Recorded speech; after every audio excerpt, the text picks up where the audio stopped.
Bienvenidos a este vídeo en el que explicaré el Sexenio Democrático apoyándome en las caricaturas publicadas por el diario La Flaca, que es un periódico coetáneo a los hechos del Sexenio Democrático.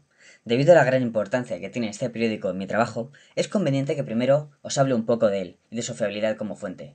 La Flaca es un periódico barcelonés que empezó a publicarse en el Sexenio Democrático, concretamente desde el 23 de marzo de 1869 y que finalizó su publicación en 1973.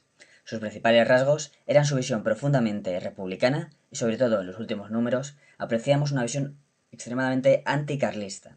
Este punto de vista tan crítico hacia los políticos y los problemas de la sociedad provocó una constante censura que obligó al periódico a cambiar de nombre varias veces. Así La Flaca, el nombre original, fue sustituido por La Carcajada, La Madeja Política, El Lío y finalmente La Madeja. Por tanto, siempre hay que tener presente que La Flaca no es una fuente objetiva, pero que sí que representaba la visión de una parte de la población española, a veces de manera exagerada por la naturaleza de la caricatura, durante el sexenio democrático. Una vez dicho esto, explicaré de forma resumida los sucesos más importantes de este periodo, pero para eso primero debemos entender qué sucedió antes. Antes del sexenio democrático, encontramos el reinado de Isabel II, aproximadamente desde 1633 hasta 1668. Durante estos años, el favoritismo de la reina por los moderados, sumado a esas causas como la crisis financiera de 1666, la crisis industrial y la crisis agraria, provocaron la gloriosa revolución. Esta revolución que conspiraba para acabar con la monarquía unía a los marginados del poder político, progresistas, demócratas e incluso, a partir de 1867, a la Unión Liberal. Esta unión se materializó en el Pacto de Ostende en 1866. Posteriormente, el 19 de septiembre de 1869, el almirante Juan Topete, apoyado por Serrano y Prim, se pronunció en Cádiz, y tras la victoria de los pronunciados, la reina huyó a Francia junto a Napoleón III. Pronto se estableció un gobierno provisional formado por los grupos del Pacto de Ostende y presidido por el general Serrano y con Prim como ministro. Rápidamente se empezaron las reformas, se reconocieron las libertades de culto, asociación, reunión, expresión, se expulsó a los jesuitas y, lo más importante, se convocaron elecciones por sufragio universal masculino para formar unas cortes constituyentes. Estas elecciones, realizadas en enero de 1869, dieron como ganadores a los partidarios de una monarquía democrática frente a los partidarios de una república o del carlismo. Por eso la Constitución de 1869 establece que España es una monarquía constitucional parlamentaria en la que la soberanía reside en el pueblo. Ejemplo de esto último es que el poder ejecutivo recae en el presidente de gobierno, elegido por las Cortes, el legislativo en unas Cortes bicamerales, formadas por un Congreso y un Senado, y el judicial en tribunales independientes. Contenía además derechos como el de manifestación, reunión y de asociación, y establece libertades como la de culto, enseñanza y prensa. El problema de declarar a España como una monarquía democrática es que era necesario un rey, y España había expulsado a su reina, por lo que era necesario encontrar un rey de las distintas casas europeas. El nuevo rey tenía que no pertenecer a la casa de los Borbones y no afectar al balance europeo. Esta misión fue encargada a Prim, que contactó con diversos reyes de Europa apoyados por diversas facciones. Debido a las condiciones para elegir un nuevo rey, los candidatos Alfonso XII, hijo de la expulsada Isabel II, y Don Carlos, nunca fueron tomados como una opción real, y los que los apoyaban siempre fueron una minoría, aunque en el caso de Alfonso XII, esta minoría fue creciendo a medida que avanzaba el sexenio democrático. Entre los candidatos con posibilidades reales destacan don Fernando Coburgo, apoyado por los progresistas, ya que estos buscaban la reunificación de la península como se estaba produciendo en Italia o Alemania. Finalmente, estas pretensiones no se cumplieron debido a que don Fernando rechazó la propuesta por miedo a que solo se buscara una mera anexión de Portugal como provincia de España. Los unionistas, por su parte, defendían al duque de Montpensier, casado con la hermana Isabel II y que había contribuido económicamente a la gloriosa revolución. Esta candidatura, que ya era poco viable por la posición de Napoleón III y por la frialdad del pueblo español, se hizo imposible porque mató en un duelo al infante don Enrique de Borbón. Tras ver que su candidato no iba a ser rey, los unionistas se convirtieron en opositores de los intentos de monarquía. A continuación, el gobierno de Prim sondeó al general Espartero para que aceptara la corona, cosa que el viejo militar rechazó. El siguiente candidato fue el prusiano Leopoldo de Hohenzollern-Sigmaringen, sobrino del rey de Prusia Guillermo de Prusia, y contaba con el apoyo del canciller prusiano Otto von Bismarck. El gobierno español le envió una carta el 16 de febrero de 1870, ofreciéndole la corona, y el 23 de junio el príncipe prusiano aceptó si así lo votaba en las Cortes. Al conocerse la noticia en París, el emperador Napoleón III exigió al rey de Prusia que obligara a su sobrino a realizar la candidatura, a lo que Guillermo I se negó.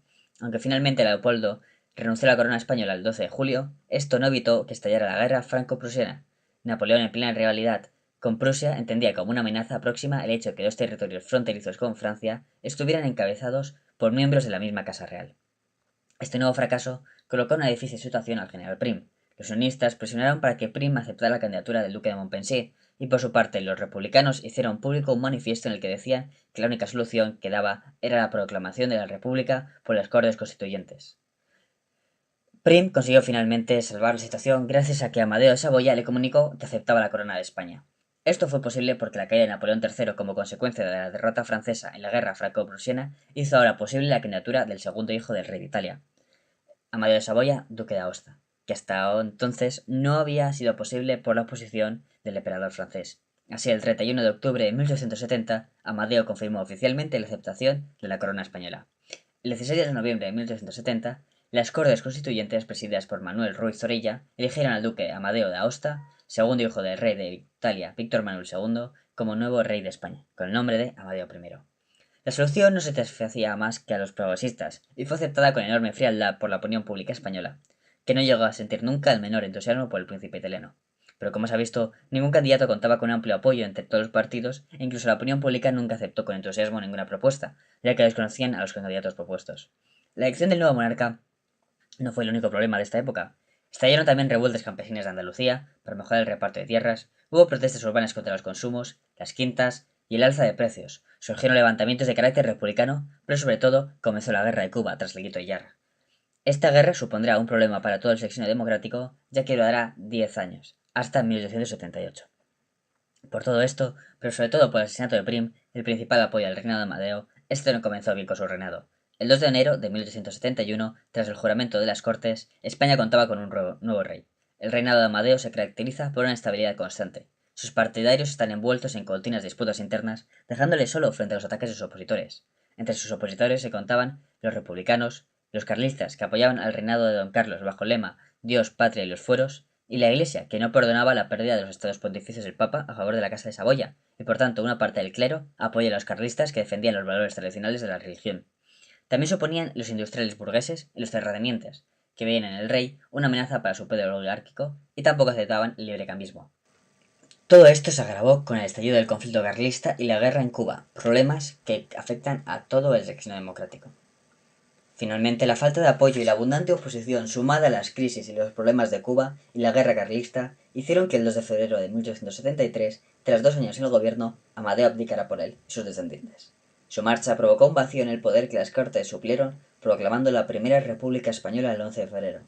Lo primero que será reorganizar el Estado para adecuarlo a los valores republicanos, y en este proceso es cuando se empezarán a ver las divisiones internas entre los republicanos. Durante los 11 meses que duró la República, se sucedieron 4 presidentes. El primero fue Estanislao Figueras. Durante su gobierno aparecerán juntas revolucionarias y continúan los disturbios en el campo andaluz, a pesar de que se toman importantes medidas de carácter democrático como la amnistía, abolición de la esclavitud en Puerto Rico, supresión de las quintas y de los consumos. Por ejemplo, los conflictos permanecerán. El hecho más importante fue la convocatoria de elecciones por sufragio universal masculino de mayores de 21 años para Cortes Constituyentes. Celebradas en mayo de 1873, solo los republicanos concurrieron a ellas. Sin contrincantes, se hicieron con la práctica totalidad de los escaños, aunque la representatividad real era escasa, dada la elevada abstención. Entre los republicanos las ganaron los federales, por lo que se inicia ahora el enfrentamiento entre las dos facciones republicanas, los partidarios de la descentralización o el federalismo, representados por el Partido Republicano Federal, y los partidarios de la centralización o unitarismo, representados por el Partido Radical. La proclamación de la República Federal hizo que Figueras, ante el rumor de un golpe de Estado y temiendo por su vida, dimitiera y se marchara a París. Para sustituirlo fue elegido presidente el más prestigioso de los federalistas, Francisco Pi y Margall, que contó incluso con el apoyo de líderes republicanos no federalistas como Emilio Castelar o Nicolás Salmerón. Elegido Pi y Margall, este formó una comisión de Cortes para elaborar una nueva constitución federalista que estructuraba al país en 17 estados, incluyendo Cuba y Puerto Rico. Esto no contentó a los intransigentes, teóricos de crear un estado desde abajo, quienes abandonaron el proyecto y provocaron el movimiento cantonalista. Consistió en la declaración de estados independientes de diversas edades españolas, llamados cantones. Se trataba de destruir el estado existente para que luego libremente cada una de las piezas se uniera. Muchos de los cantones estuvieron alentados por anarquistas socialistas y republicanos intransigentes. Entre ellos destacan Cádiz, Algeciras, Tarifa, Sevilla, pero sobre todo Cartagena, ya que es el cantón que ofreció mayor resistencia. Muy singular fue el movimiento cantonal en Alcoy, al combinarse con una revuelta social, donde hubo muertos, saqueos, detenciones, etc. En este sentido, El movimiento cantonalista refleja el poco apoyo